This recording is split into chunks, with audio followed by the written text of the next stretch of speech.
Y&R Recap Wednesday, August 12th. Nate ponders a return to surgery. A stranger nearly dies in Nick's bed. How much further can Newman fall before someone catches him? While Nate weighs a return to the operating room, and Jack learns his brother has been keeping secrets again, Nick faces a life-or-death moment in a rented room. This episode of The Young and the Restless airs Wednesday, August 12th, 2026 in the USA, and one day ahead in Canada. On the last episode of Y&R, Devin announced he's leaving Winters, Kyle and Victoria nearly kissed, and Nick relapsed with a fellow addict named Marie. Society.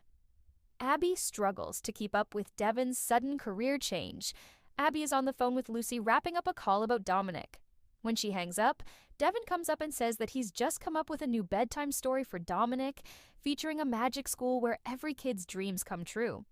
Abby informs him that Lucy just told her Dominic has already fallen asleep, so there's no need for them to hurry home. Devin wants to drink with Abby to celebrate his new plan to found a college. Abby becomes concerned that he's moving a little fast. Devin defends his choice, noting that he's going to remain on the board at Winters and continue assisting with the label. He's excited. Abby seems scared of the change. Devin doesn't understand what she's hung up on. Abby admits that she recently thought their marriage was over because he wouldn't let her help him. He tries to reassure her with a kiss. Lily's apartment. Lily threatens to fire Nate from Winters. If that's what it takes for him to pursue a return to surgery, Lily asks Nate how serious he is about returning to medicine. Nate says it's been on his mind. Lily admits that she's more shocked by news of Devin leaving Winters than Nate wanting to return to medicine. Nate assures her that he won't leave her to run Winters alone. Lily asks why he wants to go back to medicine and whether he'd choose to if not for the news of Devin's departure from Winters. Nate says he doesn't know. Lily thinks that if Devin weren't leaving too, she'd already be planning Nate's goodbye party. Nate admits that medicine is his passion, and he still keeps up with the journals. Nate goes on to say that watching Stephanie assemble a treatment team to save Malcolm made him realize that nothing compares to the rush of practicing medicine for him. Lily says Nate should go back and insist that she can run Winters on her own. Nate promises to consider it. Nate wonders if Lily might consider running Chancellor herself as well. It's clear that Lily considers Nate's departure a done deal, and he tries to tell her the decision isn't made, but she won't hear it. She's sure he intends to leave, and she's determined not to be upset about it. Lily is happy with Kane running Chancellor and thinks she can handle Winters herself. Nate isn't so sure. He's reluctant to leave Lily on her own. She doesn't want him to defer his dreams just so she doesn't have to run Winters alone. Nate isn't even sure his dream is achievable. He isn't interested in an office job. He wants to get back into the operating room, and he's not sure if that's possible. Nate explains that there's a new technology that might repair his hand and allow him to get back into the operating room. Nothing's certain, but he figures he has nothing to lose by trying. Lily insists that she is perfectly capable of running Winters on her own. Nate tries to resist, and she threatens to fire him. She argues that Neil would want him to follow his heart. Genoa City Athletic Club. Jack has some choice words for Kane and learns that Billy is working at Chancellor again. Jack and Diane are sitting in the lounge getting ready to leave for dinner when Kane arrives. Jack congratulates him on heading up Chancellor. Jack can't resist getting a little dig in, saying it must be a bit of a come down to take a job from his ex-wife after so recently plotting to run all of Genoa City. He adds that when the mighty fall, they fall hard. Kane says he probably had that coming, and Jack says there's more where that came from if he ever has the displeasure of running into Kane again. Jack says they nearly lost everything because of Kane's scheming. Kane admits Jack isn't the only person angry at him for the Aristotle Dumas affair, but notes that he's giving Billy a fresh start at Chancellor. This is the first time Jack's heard anything about it. Diane admits that Billy told her, and she'd been hoping he would tell Jack before he had to hear about it from someone else. Jack is furious.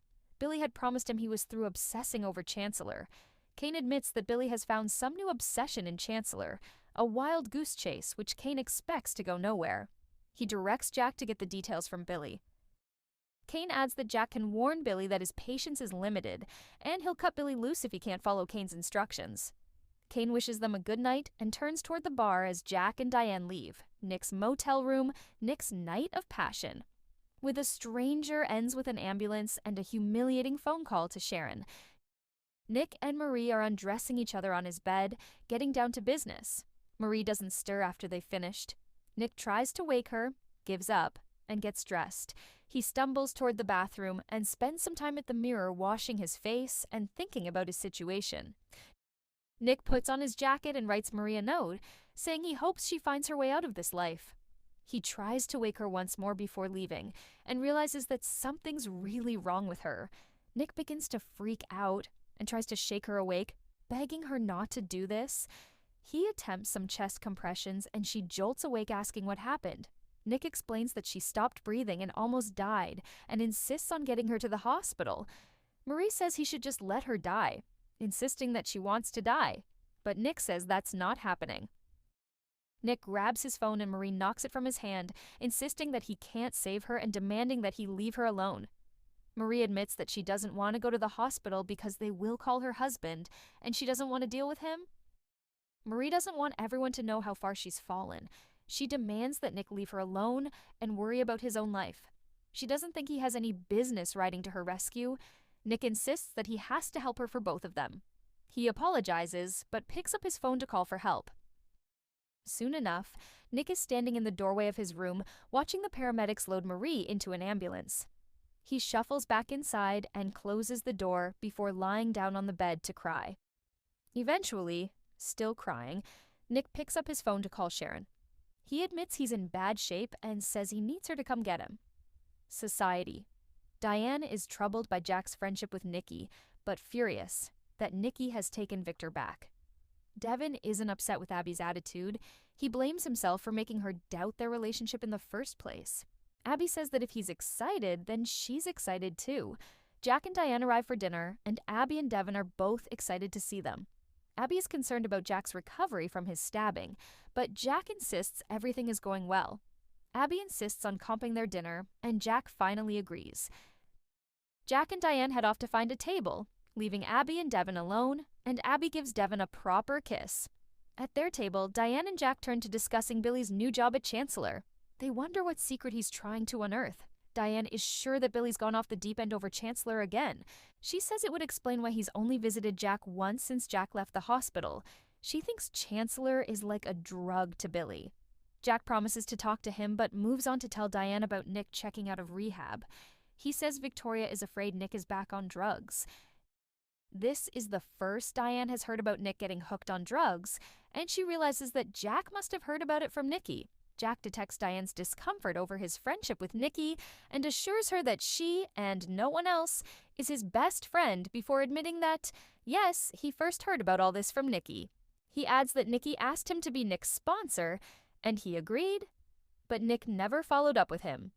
Diane asks why Jack didn't tell her about this sooner, and he suggests it was for the same reason she didn't tell him about Billy's new job. They were both trying not to upset each other. Diane insists that this is pushing all the wrong buttons for her, but she's trying to get over it. Jack tells her that Nikki and Victor have reconciled, and Diane wonders what brought that on. Jack says Nikki's latest medical challenges helped to heal their rift. Diane thinks Nikki is a fool to take Victor back after everything. Jack says it doesn't concern them, but Diane thinks it does, and argues that Nikki has proven herself a bad friend. Jack doesn't want to discuss Victor and Nikki anymore. He thinks they should focus on themselves. Diane reluctantly agrees to let it go. For now.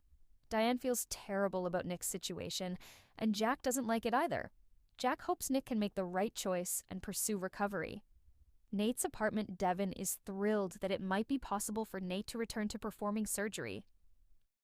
Nate answers the door to let Devin in, and Devin assumes he wants to discuss his plan to open a college.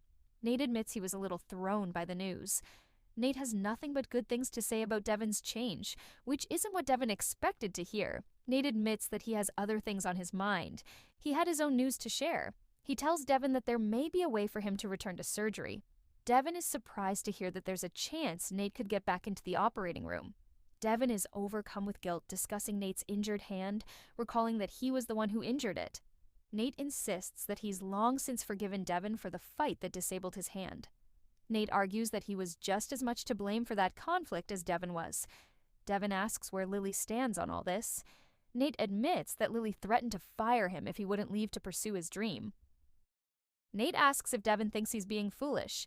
Devin admits that he selfishly wants Nate to do this because it would ease some of his guilt over ending Nate's career in medicine. Devin promises to fly a specialist out on the Winter's jet to get Nate's surgery in order. Genoa City Athletic Club.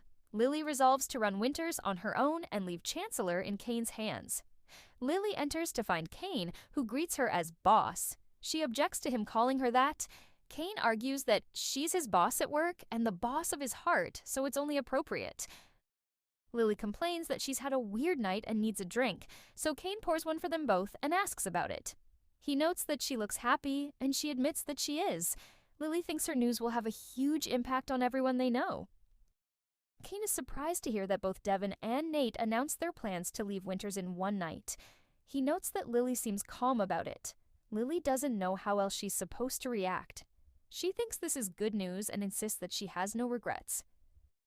Kane suspects that Lily's family leaving Winters could mean change for Chancellor too, and wants to let her know that he's okay with her taking Chancellor back. He says he can stand to lose the job, but he can't stand to lose her. Lily says she prefers him running Chancellor, and she can handle Winters on her own. They toast to new adventures.